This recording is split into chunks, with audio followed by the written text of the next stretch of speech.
Assalamualaikum warahmatullahi wabarakatuh. Berjumpa lagi bersama kita VPN Fastnet.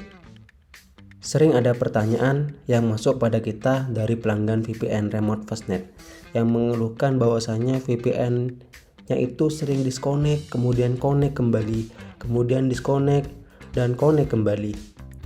Baik, di sini kita akan menjawabnya. Mengapa VPN tersebut connect dan disconnect? Itu terjadi pada umumnya itu karena menggunakan load balance di sisi mikrotiknya. Kenapa bisa putus nyambung? Karena koneksi VPN itu tidak istiqomah melalui jalur modem satu modem saja. Misalkan ada 2 ESP nih, contohnya nih kayak si Alex memiliki modem ESP1 dan ESP2. Kemudian menggunakan mikrotik load balance sekaligus manajemen, dia menggunakan satu mikrotik saja. Nah, untuk koneksinya ini si VPN itu kadang berpindah-pindah, kadang melalui ESP2, kadang melalui ESP1. Nah, perpindahan ini yang menyebabkan VPN itu putus nyambung. Dan ada juga tipe pelanggan yang kedua menggunakan 2 ESP juga, akan tapi menggunakan 2 mikrotik. Yang pertama digunakan untuk load balance, yang kedua manajemen. Nah, ini sama menyebabkan koneksi VPN itu putus nyambung. Ya karena tidak istiqomah melalui satu jalur. Contohnya gambarannya seperti ini dia. Ada ISP A dan ada ISP B, kemudian masuk ke dalam satu mikrotik. Dan VPN remote-nya itu terpasang di sini, di mikrotik load balance sekaligus manajemennya. Contoh yang pertama.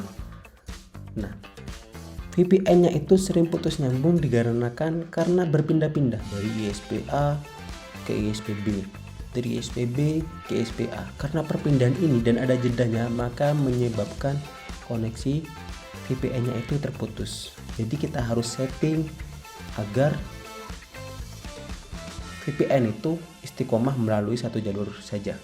Contoh yang kedua. Ini ada menggunakan 2 ESP juga, ESP A dan ESP B, tapi bedanya di sini menggunakan 2 mikrotik, yang satu untuk load balance dan satu mikrotik manajemen. Dan biasanya teman-teman itu memasangkan VPN-nya di mikrotik manajemen. Nah, yang jadi permasalahannya adalah karena mikrotik manajemen ini jalurnya dari mikrotik load balance, maka otomatis koneksi VPN itu akan terbagi.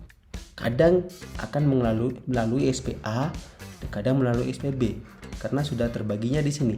Jadi kita harus mengatasinya dengan cara men-settingnya di mikrotik load balance-nya, bukan di mikrotik manajemennya. Jadi kita harus di mikrotik load balance. Nah, kita sudah sediakan scriptnya untuk mengatasi cara tersebut. Nah, di sini kita mempunyai script untuk menerima koneksi VPN di mikrotik load balance. Fungsinya, satu, membuat traffic VPN tidak ikut terbagi oleh load balance. Yang kedua, membuat traffic VPN tidak mudah connect atau disconnect. Yang ketiga, membuat traffic VPN menjadi jauh lebih stabil. Kemudian di sini ada catatan. Silahkan isikan gateway dengan IP modem ISP. Nah, nanti teman-teman tinggal setting di sini saja. IP modemnya berapa, tinggal kita tuliskan misalkan 192.168 dan seterusnya itu. Kita isikan di sini, kemudian kita copy, kita pastekan di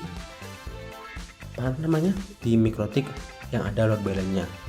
Nanti insya Allah akan jauh lebih stabil dan tidak akan putus nyambung. Seperti itu. Sekian penjelasan terkait VPN remote yang sering putus nyambung yang dikarenakan oleh load balance. Terima kasih. Assalamualaikum warahmatullahi wabarakatuh.